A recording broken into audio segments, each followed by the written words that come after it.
ഞാൻ മരിച്ചാൽ നിങ്ങൾ ചന്ദനത്തിരി കത്തിക്കരുത്. ജ്യോതിമാൻ ബീഡിയോ സിഗരറ്റോ അങ്ങനെ വല്ലതും എൻ്റെ ബോഡിയുടെ തലക്കീഴ് കത്തിച്ചു വെച്ചാൽ മതി. ദിനേശ് വീടി വേണ്ട, അതിന് പുകയില്ല, കെട്ടും പോവും. അവൻ തമാശയായി പറഞ്ഞത് കേട്ട് എല്ലാവരും ചിരിച്ചു. പിന്നെ ആണ്ടിലൊരിക്കൽ ഒരു ബണ്ടിൽ ബീഡിയും അതുപോലെ സിഗരറ്റും കുഴിമാടത്തിൽ കൊണ്ടുവച്ചേക്കണം. തീപ്പെട്ടി വെക്കാൻ മറക്കരുത് കേട്ടോ. ഒരുപാട് ചിരിപ്പിച്ചവൻ. എത്ര സീരിയസ് ആയ വിഷയങ്ങളും അവൻ പറയുമ്പോൾ വലിയ തമാശയായി മാറുമായിരുന്നു. ഒരു പ്രത്യേക സ്വഭാവമായിരുന്നു അവന്. ചെറുപ്പത്തിൽ ആരെന്തു പറഞ്ഞാലും വിശ്വസിക്കുന്ന നിഷ്കളങ്കനുമായിരുന്നു അവൻ. കുട്ടിക്കാലത്ത് സ്കൂളിൽ പഠിക്കുമ്പോൾ ടീച്ചർ ചോദിച്ച ചോദ്യത്തിന് ഉത്തരമറിയാത്തതുകൊണ്ട് തല്ലൊഴിവാക്കാൻ അവൻ കണ്ടെത്തിയ ഏക വഴി എല്ലാവരെയും അക്ഷരാർത്ഥത്തിൽ നടുക്കി. സ്കൂളിലെ അന്നത്തെ ക്ലാസ് മുഴുവൻ നിർത്തിവെച്ചുകൊണ്ട് ടീച്ചറിനെ ഭയപ്പെടുത്താൻ അവന് കഴിഞ്ഞു. അത് മറ്റൊന്നുമല്ല, താൻ വിഷം കഴിച്ചിരിക്കുന്നു എന്ന ഒറ്റ ഡയലോഗ്. എല്ലാവരും ഭയന്നു. അതോടുകൂടി സകലരും അവനെ ആശ്വസിപ്പിക്കുവാനും കാര്യങ്ങൾ ചോദിച്ചു മനസ്സിലാക്കുവാനുമായി അവന് ചുറ്റും കൂടി. ക്ലാസ് ടീച്ചർ പൊട്ടിക്കരഞ്ഞു. കാര്യങ്ങൾ കൈവിട്ടു പോവുകയും ആശുപത്രി കൊണ്ടുപോകാൻ സാധ്യതയുണ്ടെന്നും മനസ്സിലാക്കിയ അവൻ എലിവിഷമാണെന്ന് പറഞ്ഞ് അഡ്ജസ്റ്റ് ചെയ്യാൻ ശ്രമിച്ചെങ്കിലും പണി പാളി എന്ന് മനസ്സിലാക്കിയ അവൻ സത്യം തുറന്നു പറഞ്ഞ് തടി തപ്പി. പിൽക്കാലത്ത് ഇതിനെക്കുറിച്ച് ചോദിച്ചപ്പോൾ മറ്റു വഴിയൊന്നും ഇല്ലാത്തതുകൊണ്ട് പറഞ്ഞു പോയതാണ് ചേട്ടാ എന്ന് പറഞ്ഞ് അവൻ ഉറക്കെ ചിരിച്ചു. അവൻ്റെ അച്ഛൻ ഒരു ഗവൺമെൻറ് ഉദ്യോഗസ്ഥനായിരുന്നു. അമ്മയും ഒരു സഹോദരിയുമുണ്ട്. വളരെ ശാന്ത സ്വഭാവക്കാരനും സൽസ്വഭാവിയുമായിരുന്നു അവൻ്റെ അച്ഛൻ. വളരെ പതിയെ സംസാരിക്കുന്ന ഒരു പാവം മനുഷ്യൻ. അമ്മയും പെങ്ങളും എല്ലാവരും ശാന്ത സ്വഭാവക്കാരും വലിയ ദൈവവിശ്വാസികളുമായിരുന്നു. സാധാരണ അച്ഛനെയും അമ്മയെയും പോലെ അവൻ കാണിക്കുന്ന വികൃതികൾക്ക് കൂട്ടുകാരെ കുറ്റപ്പെടുത്തുവാൻ അവർ തയ്യാറായിരുന്നില്ല. അവൻ്റെ കുറ്റങ്ങളും കുറവുകളും അംഗീകരിക്കുവാൻ അവർ തയ്യാറായി. എല്ലാം ഈശ്വരന് വിട്ടുകൊടുത്തുകൊണ്ട് അവർ പ്രാർത്ഥനയിൽ അഭയം തേടി. ഒരേ ഒരു ആൺതരിയുടെ എല്ലാ ഇഷ്ടങ്ങളും അവർ സാധിച്ചു കൊടുത്തുകൊണ്ടിരുന്നു. അവൻ വളർന്നുകൊണ്ടിരുന്നു. ഒപ്പം അവൻ്റെ തന്നിഷ്ടങ്ങളും ശീലങ്ങളും. പഠിക്കാൻ അത്ര മിടുക്കനൊന്നുമല്ല എന്നതുകൊണ്ടും ഒരിക്കൽ ആത്മഹത്യാ ഭീഷണി മുഴക്കിയതുകൊണ്ടും അധ്യാപകരെല്ലാം അവനെ ഒരു കാര്യത്തിലും നിർബന്ധിക്കുവാൻ പിന്നീട് തുനിഞ്ഞില്ല. അതുകൊണ്ടാകാം ക്ലാസ്സിലെ വികൃതികളുമായിട്ടായിരുന്നു അവൻ്റെ കൂട്ടുകെട്ട് അധികവും. അവരിൽ ആരോ തുടങ്ങിക്കൊടുത്ത ദുശീലമായിരുന്നു ഈ ബീഡി വലി. ചുരുക്കത്തിൽ പറഞ്ഞാൽ 6ാം ക്ലാസ്സിൽ പഠിക്കുമ്പോൾ മുതൽ അവൻ ബീഡി വലിക്കാൻ തുടങ്ങി.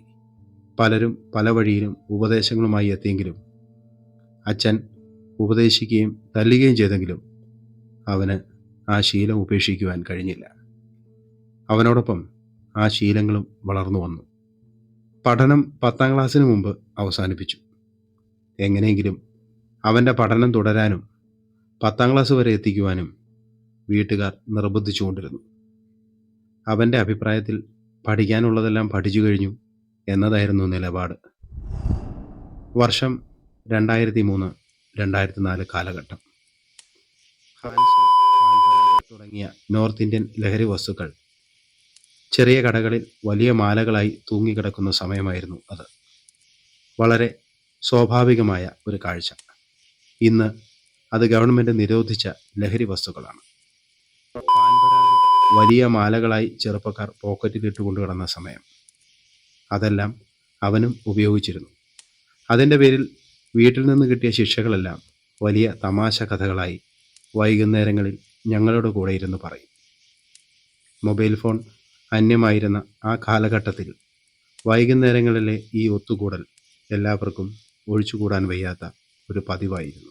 ഗാനമേളകൾ വലിയ ഹരമായി മാറിയ കാലഘട്ടം. ലജ്ജാവതിയെ എന്ന് തുടങ്ങുന്ന അന്ന് വളരെ പോപ്പുലറായ ആ ഗാനം കേൾക്കാൻ വേണ്ടി മാത്രം പരിസര പ്രദേശങ്ങളിലെ അമ്പലങ്ങളിലും പള്ളികളിലും സംഘടിപ്പിച്ചിരുന്ന എല്ലാ ഗാനമേളകളിലും ഞങ്ങൾ കയറിയിറങ്ങി. ആ വർഷം ഏതാണ്ട് ചെറുതും വലുതുമായി 45ഓളം ഗാനമേളകൾ കണ്ടതായിട്ടാണ് കണക്ക്. ഒരുപാട് ദൂരെയുള്ള സ്ഥലത്തേക്ക് കൂട്ടുകാരുടെ ഓട്ടോറിക്ഷയിൽ പിരിവിട്ട് 20-30 രൂപ മുടക്കി ഡീസലടിച്ച് ഓട്ടോറിക്ഷയിൽ കുത്തിത്തിരികെ പോകുന്നത് പതിവായിരുന്നു. ആ സമയത്ത് പുറത്തു പോകാൻ അവൻ്റെ വീട്ടിൽ നിന്ന് വിലക്കുള്ളതിനാൽ അവൻ്റെ അച്ഛനോടുള്ള പരിചയം വെച്ച് എന്നെക്കൊണ്ട് റെക്കമെൻഡ് ചെയ്യിക്കുക അവൻ്റെ പതിവായിരുന്നു. പിന്നെ പിന്നെ എൻ്റെ കൂടെയാണെന്നും പറഞ്ഞ് ഞാനറിയാതെ പല സ്ഥലങ്ങളിലും അവൻ പോകുമായിരുന്നു. അത് തിരിച്ചറിഞ്ഞ അവൻ്റെ വീട്ടുകാർ ഞാൻ നേരിട്ട് ചെന്ന് പറഞ്ഞെങ്കിൽ മാത്രമേ രാത്രിയിൽ പുറത്തു പോകാൻ അനുവാദം കൊടുക്കുകയുള്ളൂ എന്ന നിബന്ധന വെച്ചു. അവൻ്റെ മനസ്സിൽ എനിക്ക് ഒരു ജ്യേഷ്ഠൻ്റെ സ്ഥാനമായിരുന്നു. അതുകൊണ്ട് ഞാൻ പറയുന്ന കാര്യങ്ങൾ പലതും അവൻ അനുസരിക്കുമായിരുന്നു. 10ാം ക്ലാസ്സിൽ പരീക്ഷ എഴുതാൻ അവനെ പ്രേരിപ്പിക്കാൻ അവൻ്റെ അച്ഛൻ എന്നെയാണ് ചുമതലപ്പെടുത്തിയത്. എല്ലാവരുടെയും മുന്നിൽ അവൻ്റെ വലിയ സ്വപ്നങ്ങൾ തമാശ രൂപേണ അവൻ പറയുമായിരുന്നു. സ്വന്തമായി എക്സ്പോർട്ടിംഗ്, ഇമ്പോർട്ടിംഗ്, ഡിസ്റ്റിലറി, ട്രാവൽസ് എന്നിവയൊക്കെ സ്വന്തം വീട്ടുപേരിനോടൊപ്പം ചേർത്ത് വൈകിട്ട് വട്ടം കൂടി തമാശ പറഞ്ഞിരിക്കുന്ന ഞങ്ങളുടെ ഇടയ്ക്ക് ആധികാരികമായി അവൻ അവതരിപ്പിക്കുമായിരുന്നു. അവൻ്റെ ആഗ്രഹം ഒരു ലോറി ഡ്രൈവർ ആവുകയാണെന്ന് പലപ്പോഴായി പറഞ്ഞത് വെച്ച് ഞാൻ മനസ്സിലാക്കി. ലൈസൻസ് ലഭിക്കണമെങ്കിൽ SSLC സർട്ടിഫിക്കറ്റ് ഉണ്ടാകണമെന്ന് അവനെ പറഞ്ഞ് വിശ്വസിപ്പിക്കുന്നതിൽ ഞാൻ വിജയിച്ചു. പ്രൈവറ്റ് കോളേജിൽ SSLC പരീക്ഷ എഴുതുവാൻ അവനെ കൊണ്ടുപോയി ചേർത്തത് ഞാനായിരുന്നു. പരീക്ഷ തോറ്റുപോയെങ്കിലും എനിക്കിപ്പോൾ സ്വന്തമായിട്ടൊരു SSLC ബുക്കുണ്ട്, അഭിമാനത്തോടെ അവൻ പറയുമായിരുന്നു. ലേണേഴ്സ് ടെസ്റ്റ് എഴുതാൻ OMR ആൻസർ ഷീറ്റുകൾ ഉണ്ടായിരുന്ന അക്കാലത്ത് ഉത്തരം അറിയാത്തതുകൊണ്ട് 4 ഓപ്ഷൻ ബബിളും ഷെയ്ഡ് ചെയ്ത് തിരികെ ഏൽപ്പിച്ച അവനെ കണ്ട് മേലാൽ ഈ വഴി വരരുതെന്ന് പറഞ്ഞ് ഇൻസ്പെക്ടർ അവനെ ഓടിച്ചു. എനിക്ക് സംശയമുള്ളതുകൊണ്ട് ഞാൻ എല്ലാം അങ്ങ് അർപ്പിച്ചു. നമ്മളെല്ലാത്തിനും അംഗീകരിക്കുന്ന കൂട്ടത്തിലാണല്ലോ. ഒരു പ്രത്യേക താളത്തിൽ അവൻ പറഞ്ഞപ്പോൾ ഞങ്ങൾക്ക് ചിരിയടക്കാനായില്ല. എന്തായാലും കുറച്ചു കാലത്തെ പരിശ്രമത്താൽ ഉത്തരങ്ങൾ പഠിച്ച് അവൻ ലൈസൻസ് കരസ്ഥമാക്കി. മുൻപൊരിക്കൽ ആദ്യമായി സൈക്കിൾ വാങ്ങിയപ്പോൾ പള്ളിപ്പെരുന്നാളിന് ഇദ്ദേഹം 5 രൂപ മുടക്കി കർത്താവിൻ്റെ പടമുള്ള ഒരു സ്റ്റിക്കർ വാങ്ങി. ഈ യാത്ര സഫലമാകട്ടെ എന്നായിരുന്നു അതിലെ വാക്കുകൾ. പിറ്റേന്ന് രാവിലെ ആ സ്റ്റിക്കർ പതിപ്പിച്ച സൈക്കിളുമായി റോഡിലെ മൺതിട്ടയിൽ നിന്ന് താഴേക്ക് വീണപ്പോൾ ഓടിയെത്തിയ ഞങ്ങളെ നോക്കി ദേഷ്യത്തോടെ സ്റ്റിക്കർ വലിച്ചു കീറി അവൻ പറഞ്ഞു, ഇപ്പം യാത്ര മിക്കവാറും സഫലമായേനെ. അവൻ്റെ വൺ വേ പ്രണയം ഞങ്ങൾക്കെല്ലാവർക്കും അറിയാമായിരുന്നു. അത് പറഞ്ഞ് ഞങ്ങളവനെ എപ്പോഴും കളിയാക്കുമായിരുന്നു. നാട്ടുകാർ മുഴുവൻ അറിഞ്ഞു, ആ പെണ്ണിന് മാത്രം അറിയത്തില്ല. വളരെ നിഷ്കളങ്കമായി അവൻ പറയുമ്പോൾ നിസ്സഹായനായ ഒരു കാമുകൻ്റെ ധർമ്മസങ്കടം അവൻ്റെ മുഖത്തുണ്ടായിരുന്നു.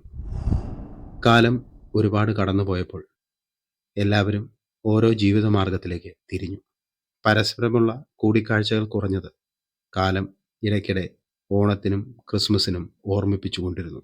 ക്രിസ്മസ് കരോൾ അന്നത്തെ ഞങ്ങളുടെ ഇടയ്ക്കുള്ള പ്രധാന വരുമാന മാർഗമായിരുന്നു.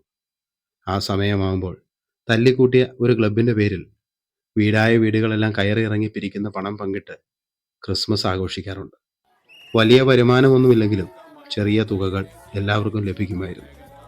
ഒരുപാട് കരോൾ സംഘങ്ങൾ അന്ന് വീടുകളിലൂടെ എത്തും. അതുകൊണ്ട് തന്നെ ചെറിയ ഗ്രൂപ്പായ ഞങ്ങൾക്ക് വരുമാനം വളരെ കുറവായിരുന്നു. മിക്കവാറും അതിനിടയിൽ തന്നെ തർക്കങ്ങൾ മൂത്ത് തെറ്റിപ്പിരിയാറുമുണ്ട്. ഒരിക്കൽ ഞങ്ങൾ താൽക്കാലികമായി രൂപീകരിച്ച ക്ലബിൻ്റെ ക്രിസ്മസ് കരോളിൻ്റെ ഇടയ്ക്ക് പതിവ് പോലെ വാക്കു തർക്കമുണ്ടായി. ചേട്ടാ, അടി നടക്കുന്നു. കേട്ട പാതി കേൾക്കാത്ത പാതി ഞങ്ങളെല്ലാവരും അവിടേക്ക് ഓടിച്ചെന്നു. പതിവ് പോലെ തർക്കം പരിഹരിച്ചു. വീണ്ടും കരോൾ തുടർന്നു. കുറച്ചു നേരം കഴിഞ്ഞപ്പോൾ അവൻ പിന്നാലെ നടന്നു വരുന്നുണ്ട്. ചെറുതായി മുടന്തുമുണ്ട്. നീ എവിടെയായിരുന്നു? എന്തുപറ്റി? നിന്നെ കുറേ നേരമായിട്ട് ഞങ്ങൾ നോക്കി. വാ. അവൻ ഒന്നും മിണ്ടാതെ ദേഷ്യത്തോടെ എന്നെ നോക്കി. എന്നെ അവിടെ ഇവിടെ നോക്കാതെ ആ ഓടയെ നോക്കണമായിരുന്നു. പാവം, അടി നടക്കുന്നു എന്ന് പറഞ്ഞപ്പോൾ വെട്ടിത്തിരിഞ്ഞ് അങ്ങോട്ട് ഓടിയ ഞങ്ങളെ കൂട്ടിയിടിച്ച് കക്ഷി അടുത്തുള്ള ചെറിയ ഓടയിലേക്ക് ചാടിയതാണ്. ഇനി ഇവനൊക്കെ തമ്മി തല്ലി ചത്താലും ഒന്നും പറയത്തില്ല. ബാക്കിയുള്ളവനെ ഓടയിലും തള്ളിയിട്ട് വല്ലവനും ഉണ്ടാക്കുന്ന അലമ്പിനെ ഞാനാണല്ലോ കർത്താവെ അനുഭവിക്കുന്നത്. ഉളുക്കിയ കാൽ 2-3 ദിവസം കെട്ടിവെച്ച് നടക്കേണ്ടി വന്നു അവന്. കാലം പിന്നെയും കടന്നുപോയി. വീണ്ടും ഞാൻ ഉൾപ്പെടെ എല്ലാവരും ജീവിതത്തിലെ തിരക്കുകളിലേക്ക് മുഴുകി. അക്കൂട്ടത്തിൽ വിദേശത്ത് പോയവരും സ്വദേശത്ത് ജോലി ലഭിച്ചവരും മറ്റ് നാടുകളിലേക്ക് ചേക്കേറിയവരും ഉണ്ടായിരുന്നു.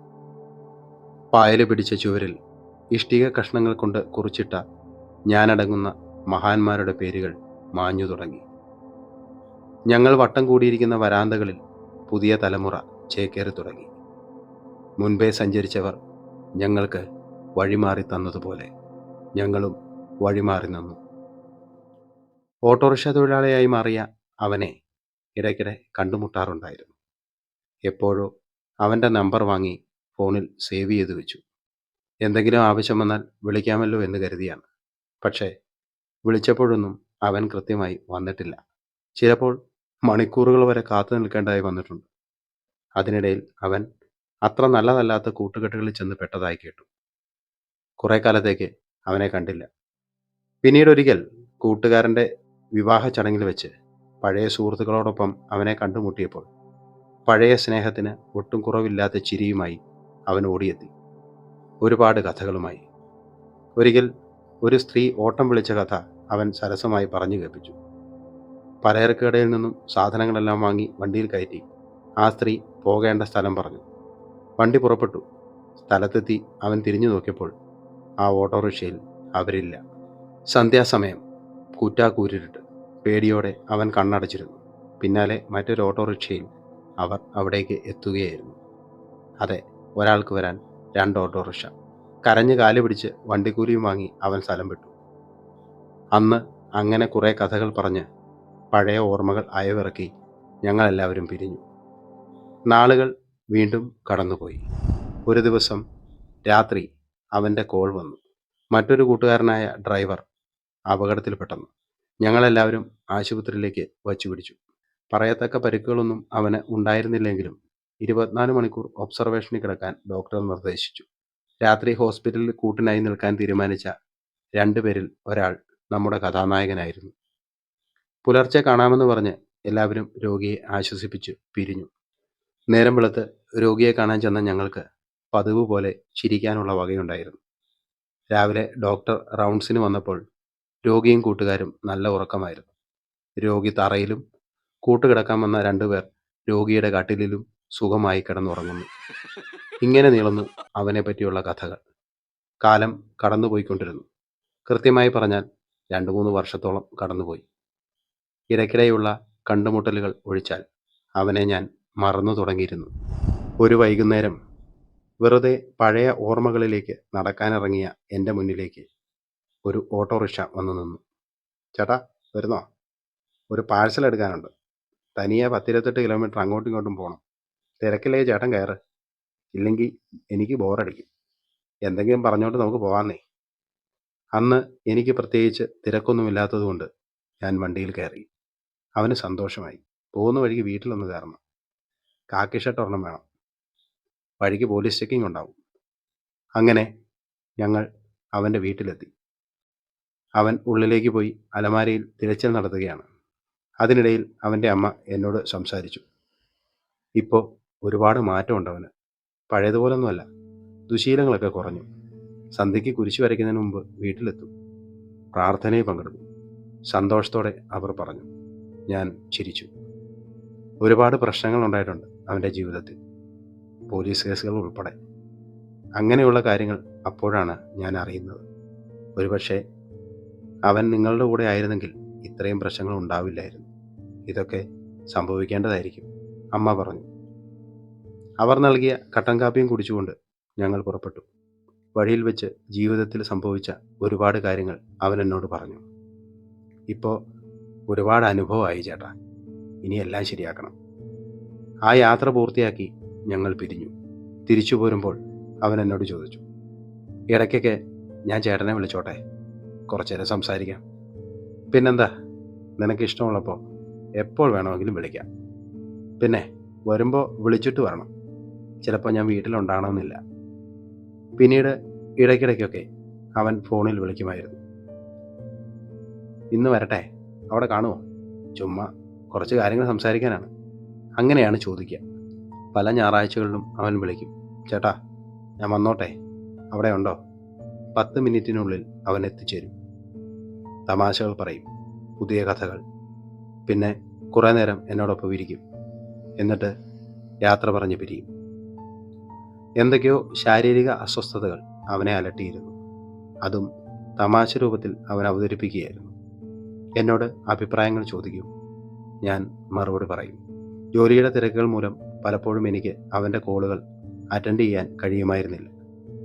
അങ്ങനെ ഇരിക്കെ ഒരു ദിവസം രാത്രി അവൻ്റെ ഒരുപാട് കോളുകൾ എന്നെ തേടിയെത്തി.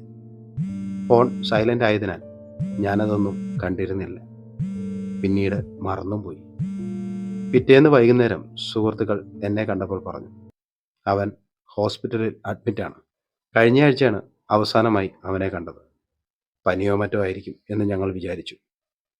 അവനെ വിളിക്കാനായി ഫോൺ എടുത്തു. അപ്പോഴാണ് അവൻ വിളിച്ച 10-12 മിസ് കോളുകൾ ഞാൻ ശ്രദ്ധിച്ചത്. വിളിക്കാൻ ശ്രമിച്ചെങ്കിലും സ്വിച്ച് ഓഫ് ആണെന്ന സന്ദേശം ലഭിച്ചു. പിറ്റേന്ന് വീണ്ടും ജോലി തിരക്കുകളിൽപ്പെട്ടു.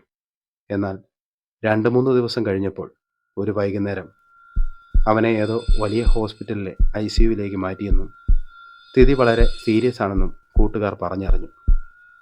എവിടെയാണ് അഡ്മിറ്റ് ചെയ്തിരിക്കുന്നതെന്ന് ആർക്കും അറിയില്ല. അതിൻ്റെ പിറ്റേന്ന് വഴിയിൽ വെച്ച് സുഹൃത്തുക്കളെ കണ്ടപ്പോൾ ഹോസ്പിറ്റലിൽ പോകാൻ സാധിച്ചില്ല എന്ന് പരിഭവിച്ച എന്നോട്, വലിയ കുഴപ്പമൊന്നുമില്ല, ഉടനെ ഡിസ്ചാർജ് ചെയ്യും, നേരിട്ട് കാണാൻ ഇപ്പം ചെന്നിട്ട് കാര്യമില്ല, അവർ കാണാൻ സമ്മതിക്കില്ല, വലിയ കുഴപ്പമൊന്നുമില്ലല്ലോ, വീട്ടിൽ വരുമ്പോൾ കാണാമല്ലോ, കൂട്ടുകാർ ഉപദേശിച്ചു. ശരിയാ, എന്നാൽ അങ്ങനെ ആകട്ടെ. വീട്ടിലേക്ക് നടക്കുമ്പോൾ ഞാൻ ഓർത്തു, ഒരിക്കൽ വാഹനാപകടത്തിൽപ്പെട്ട് വീട്ടിൽ വിശ്രമിക്കുമ്പോൾ അവനെ കാണാൻ ഞങ്ങളെല്ലാവരും ചെന്നിരുന്നു. കയ്യിലും കാലിലും തലയിലും എല്ലാം ബാൻഡേജ് കൊണ്ട് മൂടിക്കെട്ടിയ അവൻ ചിരിച്ചുകൊണ്ട് പറഞ്ഞു, ഇന്നലെ ഒരു മാച്ച് ഉണ്ടായിരുന്നു, 2 6ഉം ഒരു 4ഉം. കാൽമുട്ടിലെ വലിയ കെട്ടും ഗ്ലൗസ് അണിഞ്ഞതുപോലെയുള്ള കൈകളും ഉയർത്തി കാണിച്ച് അവൻ പറഞ്ഞപ്പോൾ വിഷമിച്ചു നിന്ന എല്ലാവരും, അവൻ്റെ അമ്മ ഉൾപ്പെടെ പൊട്ടിച്ചിരിയോടെ അത് കേട്ടു നിന്നു. തേക്കുകൾ നട്ടുപിടിപ്പിച്ചിരിക്കുന്ന സർക്കാർ ഭൂമിയുടെ നടുക്കുകൂടി പോകുന്ന റോഡിലൂടെയാണ് എൻ്റെ നടത്തം. അതിന് നടുക്കെത്തിയപ്പോൾ മറ്റൊരു പഴയ സംഭവം എൻ്റെ മനസ്സിലേക്ക് ഓടിയെത്തി.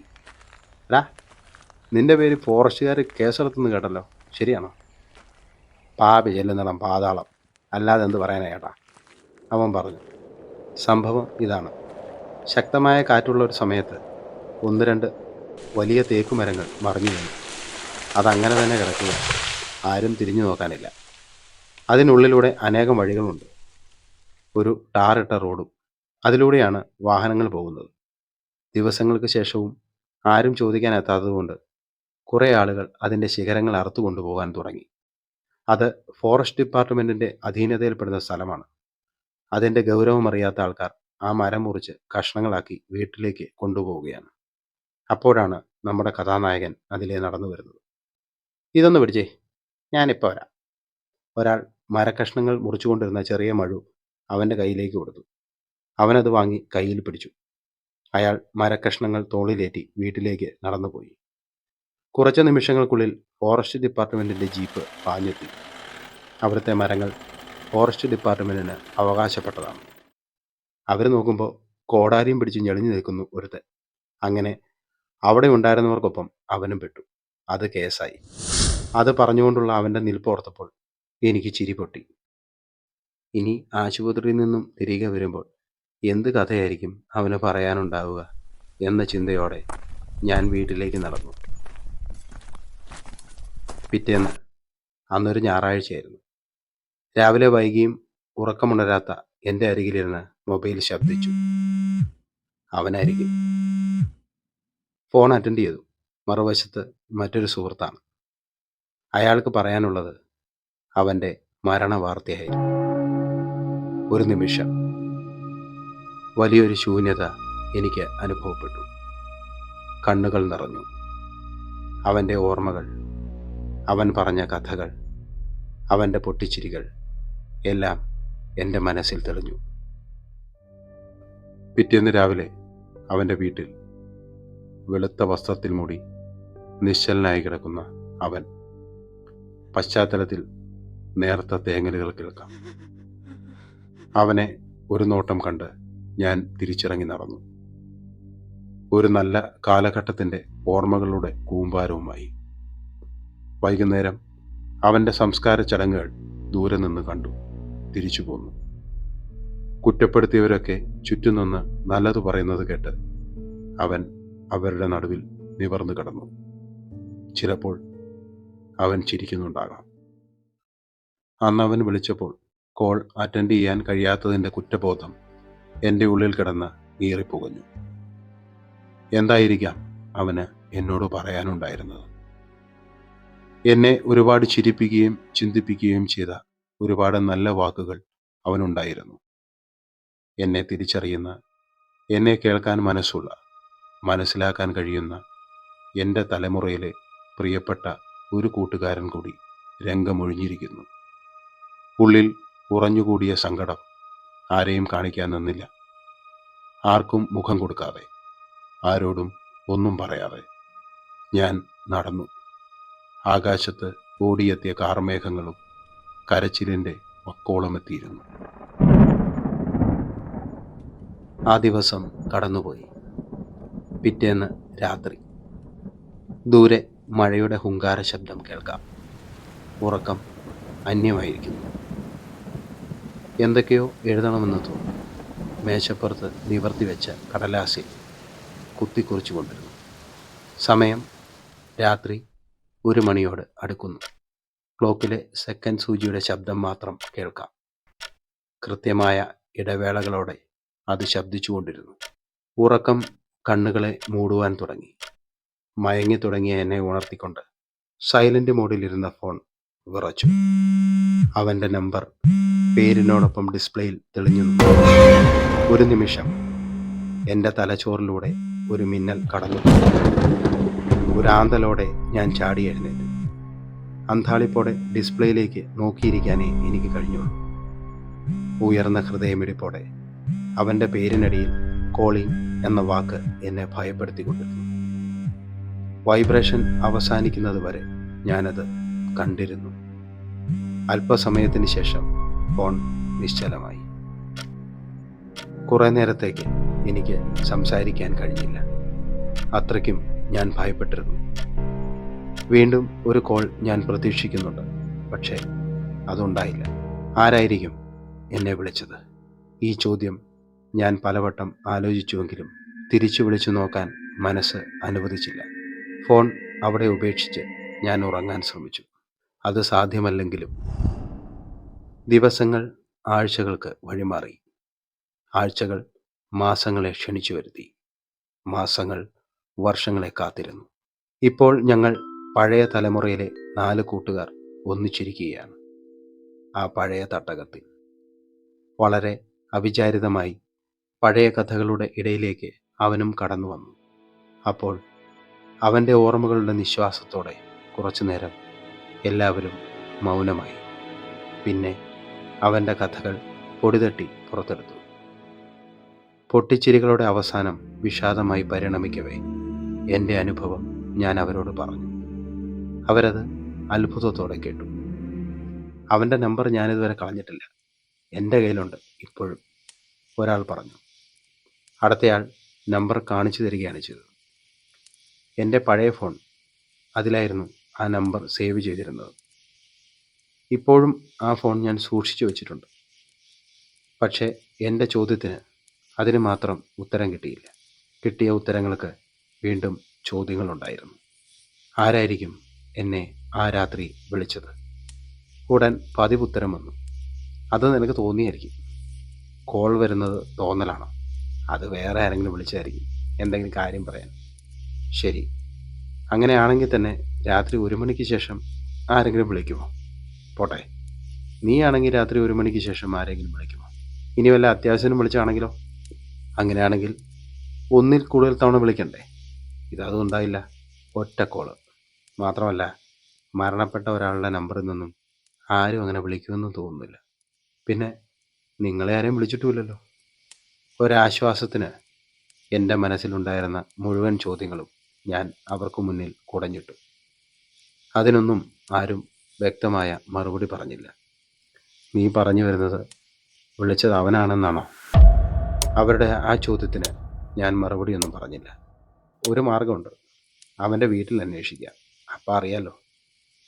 ഉണങ്ങിത്തുടങ്ങിയ മുറിവിലേക്ക് വീണ്ടും ഒരു മുറിപ്പെടുത്തൽ വേണ്ട. അതങ്ങനെ തന്നെ ഇരിക്കട്ടെ. പറയാനുള്ളത് ഞാൻ പറഞ്ഞു. എൻ്റെ അനുഭവം, അതിപ്പോൾ എന്തു തന്നെ ആയാലും അത് അനുഭവപ്പെട്ടത് എനിക്ക് മാത്രമാണ്. അത് കഴിഞ്ഞു. ഞങ്ങൾ യാത്ര പറഞ്ഞ് പിരിഞ്ഞു. ഇപ്പോൾ ഞാൻ നടക്കുകയാണ് ഇരുളിലൂടെ വീട്ടിലേക്ക്. ആ ഫോൺ കോളിൻ്റെ ചിന്ത എന്നെ പലപ്പോഴും അസ്വസ്ഥതപ്പെടുത്തിയിരുന്നു. ഈ ദിവസം വരെ പിന്നീട് ഒരിക്കലും അത് സംഭവിച്ചിട്ടുമില്ല. അവർ പറഞ്ഞതുപോലെ ഏതെങ്കിലും ബന്ധു എന്തെങ്കിലും അത്യാവശ്യത്തിന് വിളിച്ചതായിരിക്കാം. അല്ലെങ്കിൽ കൈതട്ടി അറിയാതെ ഒരു കോൾ, അത് സംഭവിച്ചതായിരിക്കാം. അത് അറിയാനുള്ള മാർഗം ഒന്നേ ഉണ്ടായിരുന്നുള്ളൂ: ആ കോൾ എടുക്കുക. അതിനുള്ള ധൈര്യം ആ സമയത്ത് കിട്ടിയില്ല. അതൊരു സത്യമാണ്. അതാണ് അസ്വസ്ഥതയായി ഞാൻ കൊണ്ടു നടന്നതും. അത് കൊണ്ടു നടക്കും തോറും ഭയവും അസ്വസ്ഥതയും സംശയവും വർദ്ധിച്ചു വന്നു. ഇപ്പോഴൊരാശ്വാസമുണ്ട്. ആ കഥ അറിയാവുന്ന കുറച്ചാളുകൾ കൂടിയുണ്ടല്ലോ. എങ്കിലും ആ ദുരൂഹത അതിപ്പോഴും ബാക്കി നിൽക്കുന്നു. അതവിടെ നിൽക്കട്ടെ.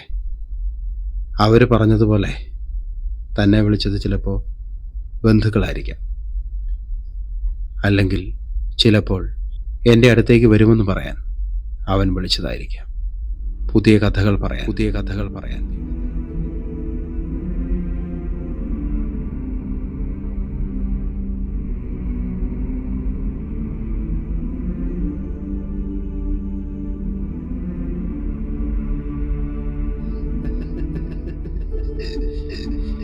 ഞാൻ മരിച്ച നിങ്ങൾ ചന്ദനത്തിരി കത്തിക്കരുത്. ജ്യോതിമാൻ വീടി സിഗരറ്റോ അങ്ങനെ വല്ലതും തലമുടിയുടെ തലയിൽ ദിനേശ് വീട് അതിന് പുകയിൽ കെട്ടു